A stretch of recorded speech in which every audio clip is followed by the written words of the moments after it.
saya hormati Pak Hendrik Lewerisa, calon Gubernur Maluku, Pak Abdullah Fanat, calon Wakil Gubernur Maluku. Komisi Pemilihan Umum Provinsi Maluku resmi mengumumkan hasil verifikasi berkas administrasi bakal pasangan calon gubernur dan wakil gubernur Maluku untuk pemilihan kepala daerah 2024. Dari 3 paslon yakni Murad Ismail Michael Watimena, Hendrik Lewerisa, Abdullah Fanat dan Jeffrey Apolira Hawarin, Abdul Mukti Keliobas, ketiganya dinyatakan lolos berkas.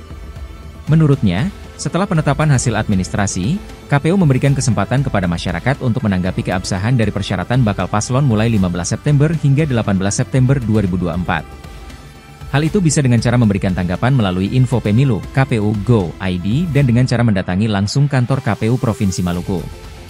Syadek mengaku, langkah ini dilakukan dalam rangka mewujudkan keterbukaan informasi dan mendorong partisipasi masyarakat pada pemilihan gubernur dan wakil gubernur Provinsi Maluku 2024.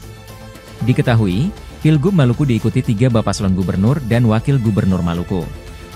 Mereka diantaranya Murad Ismail, Michael Watimena yang didukung koalisi partai dari PAN, Demokrat, PKS, PKB dan Golkar.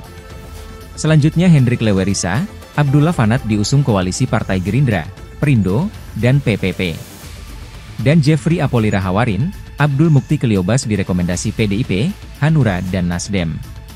Dan Sekretaris KPU Provinsi Maluku yang saya hormati, rekan-rekan media yang saya hormati, rekan-rekan anggota pimpinan Bawaslu Provinsi Maluku dan Sekretaris Bawaslu serta jajaran yang saya hormati, Bapak Ibu sekalian yang hadir di ruangan hari ini yang tidak bisa saya sebutkan satu persatu, tentu tidak mengurangi rasa. Download Tribun X sekarang, menghadirkan lokal menjadi Indonesia.